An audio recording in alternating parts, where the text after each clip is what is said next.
নমস্কার, স্পটার নিউজে আপনাদের স্বাগত। আমি এই মুহূর্তে আছি রবীন্দ্র সরোবরে সাধারণ সমিতি ক্লাবে। আজকে বাংলা নববর্ষ, ময়দানে একটা অন্যরকম দিন।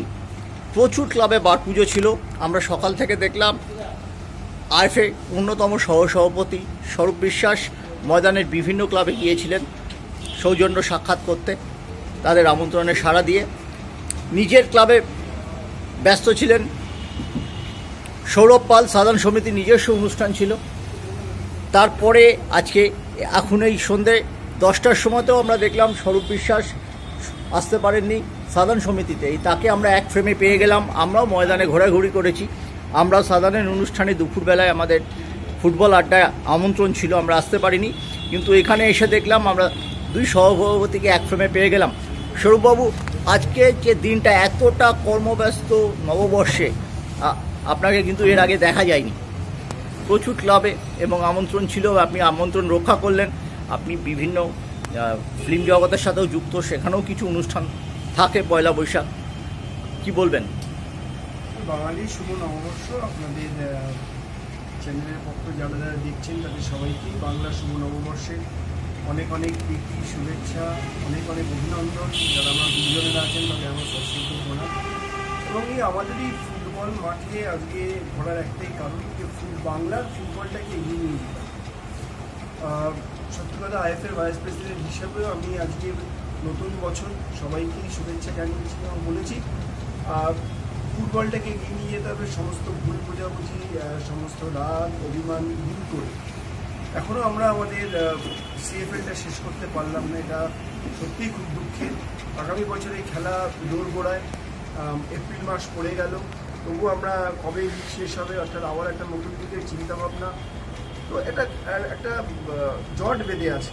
তো আমি শুভ নববর্ষে সবাইকেই বলবো যে আসলে আমরা প্রার্থনা করি যাতে ফুটবলটার উন্নতি হয়, বাংলার ফুটবল এগিয়ে চলে। সমস্ত রকম দাম্ভিকতা, সমস্ত চিন্তাভাবনাকে, মানে নেগেটিভ চিন্তাভাবনাকে দূরে রাখুন। এবং আরেকটা জিনিস বলবো যে দেখুন, রাগ করে বা অতিরিক্ত করে কিছু হবে না, সবাইকে নিয়ে চলতে হবে। সেটা আমি এবং আমার সহসভাপতি অন্য সহযোগী সৌরভও কথা বলছিলাম যে এবার থেকে আমাদের অনেক কিছু অ্যাক্টিভ হতে হবে, কারণ আরও বেশি এগিয়ে যেতে হবে। কারণ এই জিনিসটা যেটা একটা মাঠটা একটা কীরকম একটা কালো ছায়ার মতন করছে, সেটা থেকে বার করতে হবে আমাদের এই ফুটবলটা। না, এই কালো ছায়াটা আমাদের বাংলার ফুটবলে হচ্ছে এবং বাংলার জন্য যিনি সারাক্ষণ ভেবে যাচ্ছে ক্রীড়াবিদ মুখ্যমন্ত্রী মমতা বন্দ্যোপাধ্যায়, আমাদের পশ্চিমবঙ্গের মাননীয় মুখ্যমন্ত্রী মমতা বন্দ্যোপাধ্যায় এবং পশ্চিমবঙ্গের ক্রীড়ামন্ত্রী অরূপ বিশ্বাস মহাশয়। এবার চিন্তা করছেন ফুটবলটা এই করে এগিয়ে নিয়ে যাওয়া যায়, কীভাবে তারা পাশে দাঁড়িয়েছেন, কীভাবে তারা সহযোগিতা করছেন। আর সবাই হয়তো জানেন না, ভাবতে পারবেন না যে যেভাবে তারা সহযোগিতা করছেন। কিন্তু আমরা না কোনো একটা জায়গায় গিয়ে নিজের ইগোটাকে ছাড়তে পারছি না। ইগোটা ছাড়তে হবে, ছেড়ে সবাই মিলে একসাথে বাংলার ফুটবল যাতে উন্নত হয়, আমাদের মাঠে বাংলার ফুটবলটা আরও বেশি এগিয়ে যায়, সেটা ভেবেছি। এটাই আমার সবার কাছে প্রার্থনা এবং এটাই আপনার 1432-এর মিশন। অবশ্যই মিশন বাংলার ফুটবলকে এগিয়ে নিয়ে যেতে হবে, বাংলার ফুটবলকে ভারতবর্ষের টপ জায়গায় নিয়ে আসতে হবে। এটাই হচ্ছে আমাদের মিশন। সৌরভবাবু, আপনি তো সারাদিনই ব্যস্ত ছিলেন, কিন্তু তারপরও আপনার সন্ধ্যাবেলা তো বেশ কিছু অতিথি, আপনি এক অনুষ্ঠানেও গিয়েছিলেন টালিগঞ্জ অঞ্চলে। এই যে কর্মব্যস্ততা সারাটা দিন, এবং সৌরভবাবু যেটা বললেন যে ইগো ছেড়ে আমাদের সকলকে এগিয়ে আসতে হবে বাংলার ফুটবলের জন্য। জয়দা বাংলার ফুটবলের সাথে যুক্ত আইএফএর যতগুলো ক্লাব আছে এবং তাদের সাথে সংশ্লিষ্ট অফিসিয়াল, কোচ, খেলোয়াড় সবাইকে আন্তরিক শুভেচ্ছা, ভালোবাসা। যারা আমাদের ছেড়ে চলে গেছে ময়দানের, বহু মানুষ আজ হয়তো বেঁচে নেই, তাদেরকেও আমি এই দিনে স্মরণ করতে চাই। তাদের প্রতি আমার বিনম্র শ্রদ্ধা জানাই। ফুটবল মাঠ আনন্দ দেওয়ার জন্য আছে, ফুটবল মাঠ মানুষকে ভালো রাখে, খুশি রাখে। সেই মাঠ যেন স্বচ্ছতার সাথে বাংলার ফুটবলটা পরিচালিত হয় আগামী দিন, সেই কাজ শুরু করেছিলাম আমরা।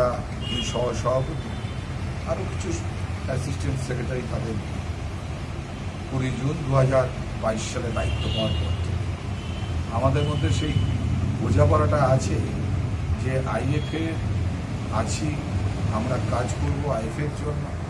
এবং ময়দানের প্রতিটা অনুষ্ঠানে আজকে যখন আমার নিজস্ব সাধারণ সমিতি ক্লাবের একটা বড় অনুষ্ঠান ছিল 12 জন আগে, 2 বছর আমি আর স্বরূপ বিশ্বাস পুরো বাংলা জুড়ে ছুটে বেরিয়েছি, সমস্ত অনুষ্ঠানে গেছি।